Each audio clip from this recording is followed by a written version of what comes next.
Chiropractic spinal manipulation, CSM, or adjustment, is an alternative treatment for ailments such as neck, back, and lower back pain. For more than 100 years, chiropractors have suggested that overall health can be improved through CSM through impacts on the autonomic nervous system. Potential relationships between the vertebral subluxation complex and the function of the autonomic nervous system is well established in literature. A further look at the autonomic effects of CSM on cardiovascular functions can further clarify the effects of CSM on overall health and wellness. A research study done by Ogura and colleagues, published in 2011 in the journal Alternative Therapies in Health and Medicine, investigated the effects of CSM on brain responses. They examined cerebral glucose changes, specifically 18-fluorodeoxyglucose, as measured by positron emission tomography, better known as PET scans. 15 men with neck pain and shoulder stiffness were recruited on the campus of Tohoku University in Japan. Potential participants had not received any kind of manipulative treatment for more than 1 month before the experiment. 3 participants were excluded for disc herniation or degeneration, but 12 men were able to continue with the study. Brain PET scanning was performed twice on each participant, once after CSM, the treatment condition, and once after a resting period, the control condition. All CSM treatments were performed by one chiropractor, who held advanced proficiency rating in activator methods. The sessions were more than 1 week apart, and the order of which condition was first or second alternated between participants.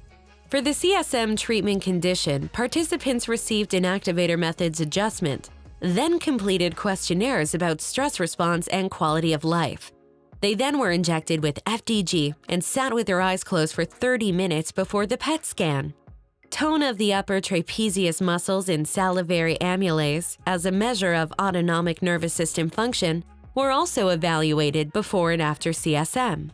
The procedures were the same for the control condition, except that CSM was replaced with 20 minutes of quiet sitting before the FDG injection. Participants had lower stress scores and higher quality of life scores following the CSM treatment than the resting period. Following CSM treatment, participants had decreased muscle tone, decreased pain, and lower salivary amylase levels, whereas muscle tone was unchanged after the resting period and salivary amylase increased. Following the CSM treatment, participants showed increased glucose metabolism in the inferior prefrontal cortex, anterior cingulated cortex, and middle temporal gyrus, and decreased glucose metabolism in the cerebellar vermis and visual association cortex. Why is the research important?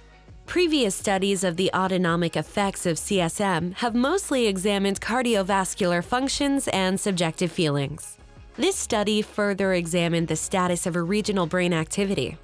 The most significant change was the deactivation of the cerebellar vermis following CSM, which the researchers thought to be related to decreases in sympathetic tone and pain reduction.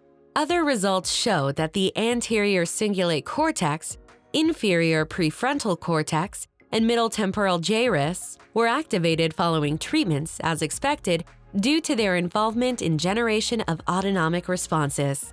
And because increases in salivary amylase accompany increased stress, a decrease suggests a more relaxed condition, as does the decrease in muscle tone.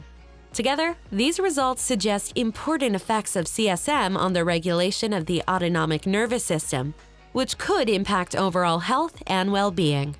In summary, the present study demonstrated sympathetic relaxation in corresponding regional brain metabolic changes, as well as reduced muscle tone and decreased pain intensity following a chiropractic spinal manipulation. FDG PET seems to be a very promising tool for elucidating the underlying mechanism of clinical effects of the chiropractic treatment. The limitations of this study include the limited number of participants and absence of a control group.